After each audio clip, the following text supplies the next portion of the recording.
Cet audio vous invite à vérifier si au quotidien, effectivement, vous dites oui à ce que vous avez vous-même demandé à l'univers, à la vie, au divin, on pourrait dire. Faire une demande à l'univers est un cycle. La première partie de ce cycle consiste à percevoir que vous avez besoin d'autre chose que ce que vous vivez. La seconde consiste à faire une demande à l'univers en vibrant la joie de ce que vous voulez, comme si vous l'aviez déjà. La troisième phase, celle qui nous intéresse ici, consiste à confirmer à la vie que c'est bien ce que vous voulez, et on va le voir ensemble. Et la dernière, à remercier pour ce que vous avez reçu, c'est-à-dire à vibrer de la joie de l'avoir, comme pour valider auprès de la vie, oui c'est bon, c'est bien ça que je voulais. Donc parlons de cette phase 3. Vous avez demandé quelque chose à la vie va vous envoyer un micro-truc qui contient un petit peu de ce que vous avez demandé pour que vous puissiez lui confirmer que c'est bien ça que vous voulez. Si au moment de ce test-là, vous dites non, c'est comme annuler votre demande. C'est comme dire à la vie, finalement non c'est bon, je n'en veux plus. Exemple concret.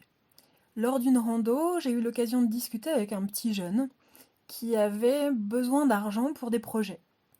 Donc on parle de ces projets et au cours de la discussion, j'en arrive à entendre que quelques semaines auparavant, alors qu'il avait déjà besoin d'argent, il a pris le temps d'aider un de ses voisins qui est âgé et qui n'arrive plus à tondre sa pelouse, qui n'en a plus l'énergie, qui n'en a plus la vitalité, qui n'en a plus la force et probablement plus l'envie non plus. Donc voilà que ce petit jeune me raconte qu'il a tondu cette pelouse et que son voisin, par gentillesse, lui propose 20 € pour le remercier de son aide. Il a refusé ces 20 €-là. On peut imaginer les raisons pour lesquelles il a refusé, par politesse, il a fait ça par gentillesse et pas par intérêt, voilà, bref, il a dit non. Donc il a demandé à la vie de recevoir plus d'argent, la vie lui envoie un micro-truc qui correspond à sa demande, elle lui envoie un petit peu d'argent, comme pour vérifier s'il est capable de l'accueillir. S'il dit oui, ça valide auprès de la vie, c'est bon, ma demande est toujours valide, oui, c'est bien cette énergie-là que je veux. Regarde, je te montre que je suis capable de l'accueillir, que je suis capable de lui dire oui, de lui ouvrir les bras. Vas-y, fais péter la thune, tu peux envoyer, je suis prêt à en recevoir plein. Mais là, il lui a dit non. Et en disant non aux 20 € de son voisin, il a dit non à la vie pour de l'argent. Donc le lundi, il demande de l'argent, le mercredi, il tond la pelouse du voisin et il dit à la vie « Non, non, finalement, demande annulée, je ne veux plus d'argent. » La preuve, la vie m'en donne par l'intermédiaire de ce voisin et je dis non à cet argent que la vie me donne. Cette semaine, je me suis moi-même faite piéger. Alors on habite une petite maison en montagne où il y a beaucoup de travail à faire à l'extérieur. Beaucoup de végétaux à couper, de jardins à tondre, de haies à tailler. Et on n'a pas le temps de le faire. Vraiment, on manque de temps, on a besoin d'aide. Donc j'envoie à la vie cette demande d'aide. Donc la vie, débrouille-toi, envoie-moi plus d'aide. Me vient l'idée d'aller à la déchetterie pour jeter des tas de trucs qui étaient en attente dehors.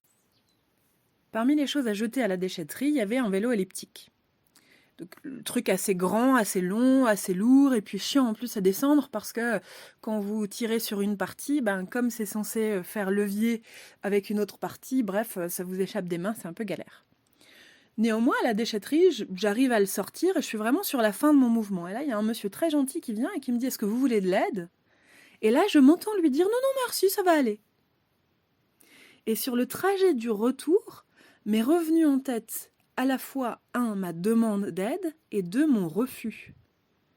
Qu'est-ce que je dis à la vie quand, alors que je lui ai demandé de l'aide et qu'elle m'en apporte, je lui dis non? La vie, quand je lui demande quelque chose, elle a besoin de s'assurer que mon corps physique est parfaitement capable de recevoir la vibration de ce que je lui demande. Tu demandes plus de fric? Ok, si là je t'en propose un peu, est-ce que ton corps est suffisamment à l'aise pour pour le recevoir et lui dire oui, bras grands ouverts? Est-ce que si tu demandes de l'aide et que je t'en apporte au compte-gouttes, est-ce que ton corps est parfaitement capable de lui ouvrir les bras, de l'accueillir et a déjà le réflexe de lui répondre oui? Et pareil, si tu demandes plus d'amour, plus de santé, plus de tout ça. La vie va tester la capacité de votre corps à être ouvert et à dire oui à la vibration de ce que vous avez demandé. Donc quand vous demandez quelque chose à l'univers, soyez vraiment attentif et attentive au moment où l'univers viendra tester sur vous votre capacité à dire oui. Et à ce moment-là, observez. Est-ce que vous dites oui ou est-ce que vous dites non? Si vous avez eu le réflexe de dire oui, est-ce que vous êtes parfaitement à l'aise avec ça ou est-ce qu'il y a encore de l'inconfort dans le corps? Est-ce que ça circule mal? Est-ce que c'est quelque chose de pénible et douloureux pour vous à recevoir, bien que, en théorie, étant quelque chose de positif? À l'inverse, si vous dites non, observez ce mécanisme. Regardez-vous en train de dire non. Parce que si la vie a besoin de tester votre capacité à l'accueillir, c'est bien qu'il y a un potentiel risque pour votre corps d'en accueillir trop, trop vite, trop fort. Et oui, on pense rarement au corps, mais pour pouvoir expérimenter quelque chose, je sais pas, voyager, et vraiment savourer de magnifiques paysages, de belles rencontres, c'est le corps qui trinque. C'est le corps qui doit se laisser traverser par de belles énergies. Et cette expérience-là, est-ce que votre corps est déjà capable de la vivre en douceur, de se laisser traverser par toute l'énergie que ça suppose, par toutes les belles vibrations que ça suppose? Ou est-ce que cette expérience-là fabuleuse de beaux paysages, de belles rencontres lors du voyage est tellement contrastée avec ce que vous avez vécu jusqu'à maintenant que ça en serait comme trop violent pour lui? Et ça rejoint le principe qui est vraiment le principe fondateur de la méthode que j'ai créée, méthode de libération du canal corporel, qui est que votre corps, armé de votre inconscient, ne vous laisse vivre au quotidien que ce que votre corps est capable de recevoir en termes de vibrations positives. Tu veux vivre quelque chose? Est-ce que ton corps est à l'aise de le vivre? Est-ce qu'il sait déjà recevoir cette vibration? Si oui, tu l'aurais déjà dans ta vie. Si tu ne l'as pas encore dans ta vie ou pas suffisamment, c'est que non. C'est que ton corps attend que tu le prépares à la vibration de ce qu'il attend de positif à l'avenir. Parce que si vous êtes piégé dans votre vie, si vous faites du surplace, si quelque chose semble vous être interdit, ce n'est pas du tout, et ça n'est jamais par peur de souffrir de quelque chose de négatif.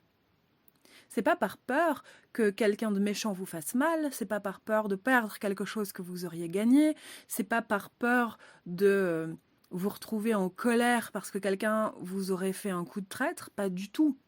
C'est pas ça qui fait flipper le corps. D'ailleurs, quand vous regardez votre quotidien, votre corps vous laisse déjà expérimenter ces énergies-là, ces expériences de vie-là, ces événements-là, de trahison, de tristesse, de perte, de colère, de peur. Ça, c'est déjà dans votre vie, donc c'est que c'est autorisé. Votre corps flippe à l'idée du positif qui l'attend, auquel il n'est pas habitué.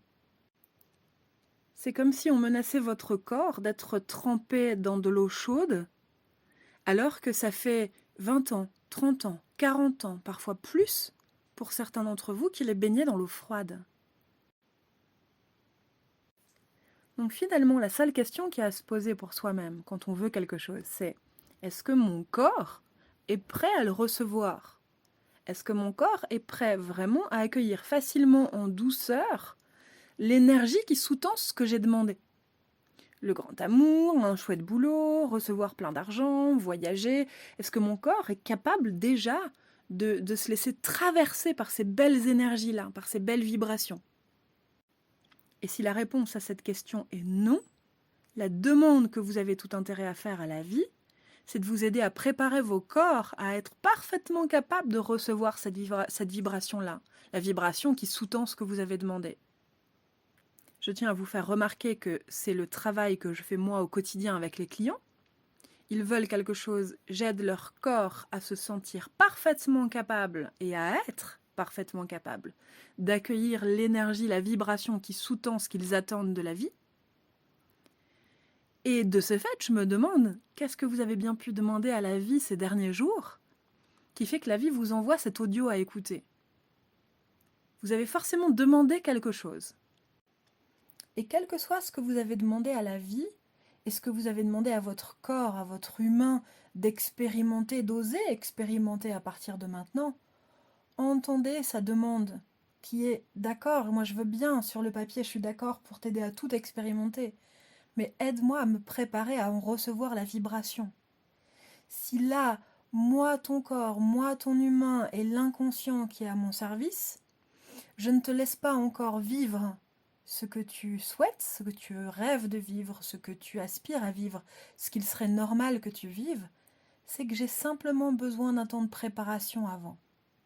Trouve le moyen de me préparer à la vibration positive qui m'attend.